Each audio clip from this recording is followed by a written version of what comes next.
Alright, hey everyone. Today we're going to be continuing the Omega Blade, Chapter 8. It was early in the morning when they crossed into Cantarath, and it wasn't until 3 hours later that they finally saw snow. Val, Laeric, and Nephrius were all wearing their heavy coats to combat the falling temperature, and Aaron had gone a step further by putting on a second long-sleeve shirt first. "How are you holding up?" Val asked as he rode alongside her. "Not great," she admitted. "The bottom of the sea is one thing. This is something else. If you don't think you're up for this, none of us will judge you." "I know," she assured him. "I've thought about it. This is at least tolerable, so it depends on how much colder it gets." "You guys know those goblins are following us, right?" Laeric asked after a moment of silence. "Yep," Val replied. "Just waiting for him to make a move." A large city soon appeared in the distance, followed by a castle mere minutes later. Val and his team followed Kion through the streets, passing dozens of Boreads until they reached the castle gate. 2 guards approached, and Kion addressed them as Kuno and Poliahu as she spoke to them. Kion then turned back to the others. "It's only going to get colder from here," she said, looking at Aaron. "If you don't think you're up for it, there's a room with a fireplace waiting for you inside." Aaron took a deep breath. "I think I just need to move around." "We'll be leaving the horses and traveling on foot, so you'll get plenty of exercise." "No, I meant more than just walking. Does this castle have a training room?" Kion smiled. 4, actually." While Laeric and Nephrius stopped in the room with a fireplace Kion had mentioned, the others followed her to an outdoor training arena. While the Boreads watched, Val and Aaron removed their heavy coats to reveal their respective armor. Aaron had been trained to wield 2 swords at once, but it had been 3 years since she had done so. Her lack of familiarity with the twin hooks only made it more important to her that she take the time to practice. They were joined by a Boread woman named Keman, an inch taller and 4 years older than Kion. Keman had dark blue skin, neck-length black hair, and red eyes that were only a few shades away from pink. Although Kion knew a few cold spells, Keman was an ice mage, and a wave of her hand caused 8 humanoid ice blocks to rise up from the ground. "So, do we get to meet the king and queen?" Lux asked. "Probably not," Kion replied. "They're away on political business." While Val practiced fighting from behind his shield, Aaron held her arms straight out at her sides. Only when her arms started to shake did she start slashing at the air, adapting to the balance and weight of the hook swords. After a few minutes, her muscles started to ache, but rather than stop, she turned her attention to the new set of targets Keman had manifested. Aaron crossed her swords in front of her, then sliced them in opposite directions, decapitating the first target. Remembering that the blades ended in hooks, she slashed low and pulled, breaking the second target's ankle and making it fall. She stabbed its chest with the spike on the bottom of her right sword, then stood back up. Linking her swords together at the hooks, she spun around and let go of her left sword, trying to double her reach like Dagor had demonstrated. However, she didn't put enough force into the swing, so her left sword fell to the ground instead. Sighing, she closed the distance and slashed the last target across the chest, shattering it. "I'll have to work on that," she remarked as she retrieved her fallen sword. "You nailed everything else," Val said. "Thanks." Aaron turned to Kion. "Any chance I can get access to some boiling water before we go?" After getting some lunch, the 6 of them continued on their way, walking east-northeast away from the city. It stopped snowing after a couple hours, giving them a view of some ice-covered cliffs to their right. Aaron thought she saw someone on top of a shorter one, but when she turned to look, she just saw a white bird. Less than a minute later, it started getting foggy. "Lovely," she mumbled. As they kept walking, Val saw movement at the left edge of his vision, but when he turned, he saw nothing. "Something's moving," Laeric said, scanning their surroundings. They circled up and drew their weapons as the fog thickened. After around 20 agonizing seconds of nothing, a winged humanoid suddenly dove at them from the south. Laeric knocked an arrow, but before he could fire, the creature put a hand under its mouth and blew a cone of cold air at him. Dazed, he was unable to protect himself from the creature's claws, which opened 2 gashes on his left shoulder. Nephrius impulsively threw one of his sickles, and when it missed, he called it back to his hand. Kion immediately swapped her bow for her daggers, and when another creature swooped down at her, she slashed at it, but it dodged the attack. "Ice Mephits!" she shouted, recognizing the creature's long nose. 4 Mephits suddenly dove at them from different directions.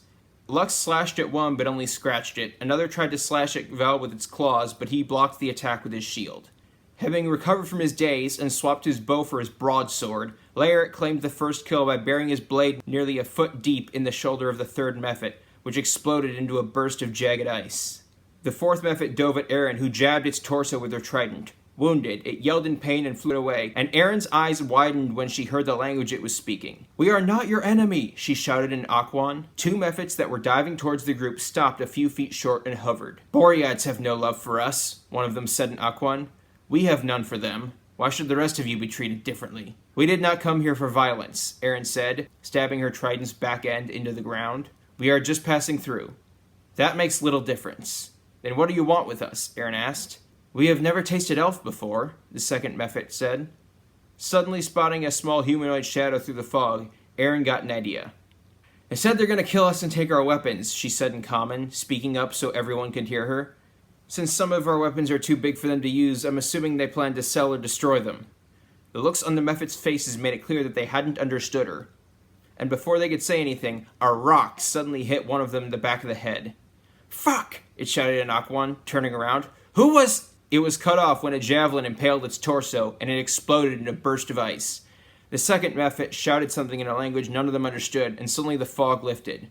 22 more Mephits became visible, hovering in a loose circle around Val and the others. Beyond them, at least 40 goblins were visible, forming an even looser circle around the first two groups. Some were in cover behind rocks, while others were simply hunched down in the snow. The Mephits turned around just as a dozen goblins hurled rocks at them, injuring 3 of the 4 they hit. Chaos erupted, and as the Mephits and goblins clashed, Kion started running with the others on her heels.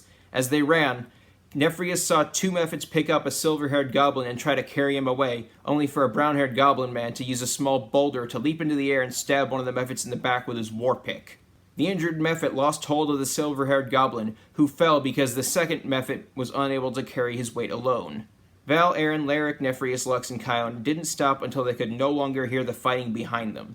As soon as they did, Larrick sat down on a large rock, clutching his wounded left shoulder. Let me see, Kion said, sitting down next to him while Nephrius was pulling a roll of bandages out of his bag. Know any healing spells? Larrick asked. No, she admitted, just one that can reduce the bleeding and speed up your body's natural healing a bit. After walking for another hour, they spotted 2 tall humanoids on a hill to their left. One, a male, was bald and held a strong bow in his left hand. The other, a female, was empty-handed and had shoulder-length brown hair. They were talking, and the woman was pointing at something in the distance. Kion turned towards the hill, and the others followed. Hello, she called out in Boreatica. We come in peace. The humanoids turned, and Lux recognized them as Goliaths. Their skin was mottled, with dark patches that covered their entire bodies and appeared symmetrical, and they had bony protrusions the size of coins that appeared like studded pebbles on their arms, shoulders, torso, and head. They also had noticeably bony brow ridges above their eyes, and they both wore armor made of animal hide. The man was just over 7.5 feet tall and had brown skin, a black beard, and pale green eyes. In addition to his strongbow, which was only about a foot shorter than him, he also had a sheathed greatsword that was only a few inches shorter than him. The woman was just under 7.5 feet tall and had gray skin and blue eyes. Although her hands were empty, she had a 9-foot glaive with a 3-foot blade, as well as a pair of sheathed daggers that were nearly as long as Val's short sword. Despite being slightly shorter than her male companion, the Goliath woman was also slightly more muscular than him. What brings the Boreats and their friends to our part of the world? The Goliath woman asked. Ask which tribe they belong to, Nephrius requested. We belong to the Kalani Liana tribe, the Goliath man said, and we speak the common tongue. Kion took a deep breath and stood as tall as she could, considering the Goliaths were around 2 feet taller than her. I am Princess Kion of Cantoreth, she said before introducing the others.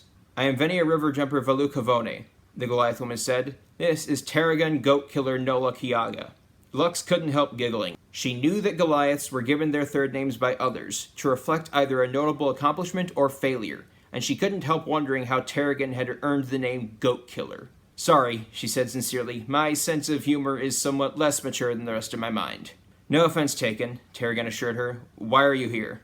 I assume you've heard of the monster that lives farther north, Val said. We've come to reason with it if we can, and kill it if we can't.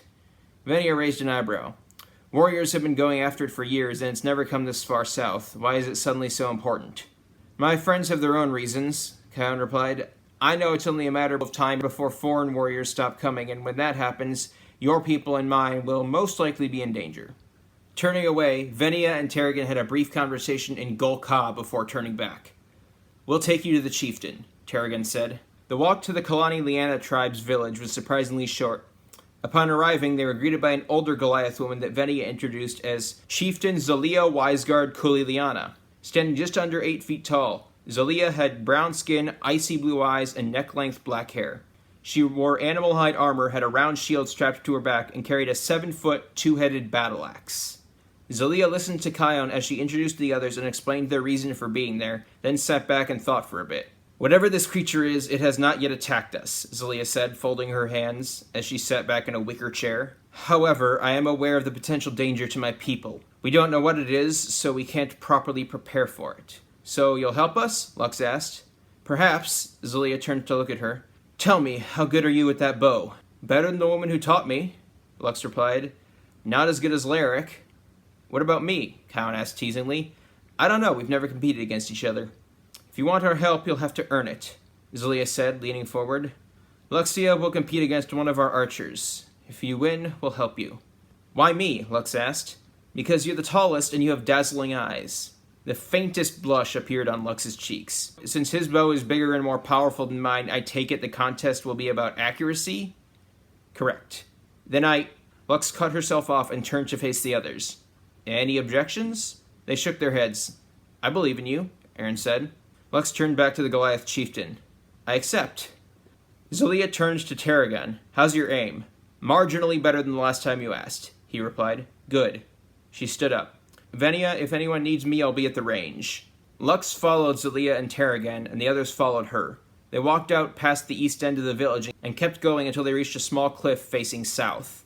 Near the edge of a forest were 6 circular targets, each measuring around 6 feet across. Each one had the center surrounded by 2 rings, and each section was covered by a different colored animal hide. Black for the center, white for the inner ring, and brown for the outer ring. Target on the left is 150 feet away from this line, Zelia said, pointing to a pair of rocks on the edge of the cliff, roughly 12 feet apart. Going left to right, each one is 10 feet farther back, and the last one is 200 feet away. All right, Lux said, feeling a slight breeze hitting her back. What are the rules? We each get 3 arrows, Tarragon explained. The center is worth 3 points, second ring is worth 2, edge is worth 1. I'm going to change things up so that our guest won't be at a disadvantage, Zelia said. All of the targets are worth the same number of points, so there's no bonus if you hit the ones that are farther away. However, you can't hit the same target more than once. Can I hit a target that he already hit? Lux inquired. Zelia thought for a moment. For the sake of simplicity, yes. Since you're new to our ways, you can choose if you wish to shoot first or second. Lux closed her eyes to think, and a moment later she felt a pair of hands on her shoulders. You've got this, Kion whispered, pressing down gently with her fingertips.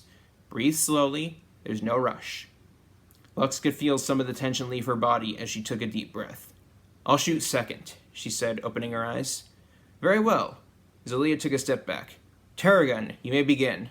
Knocking an arrow several inches longer than any Lux had ever used, Tarragon fired at the farthest target. His arrow seemed to be arcing towards the very top of the target, but instead it overshot and embedded itself in a tree. Before Lux could ask if they were alternating, Tarragon knocked a second arrow, adjusted his aim, and fired, hitting the 4th target just left of the center. His 3rd arrow hit the 5th target dead center. Taking Tarragon's place at the line, Lux slowed her breathing and knocked her first arrow. She fired, just missing the center of the closest target and instead hitting the inner ring. Her 2nd arrow hit the middle ring of the 2nd target, and her 3rd arrow hit the middle ring of the 4th target, mere inches above Tarragon's 2nd arrow. The 8 of them went to verify the scores, and once the arrows had been retrieved, Zelia turned to Lux and her friends. We will help you take care of this creature, she told them. Let us finally find out what else lives in our country. So ends Chapter 8. That's all for now. Stay safe in these crazy times.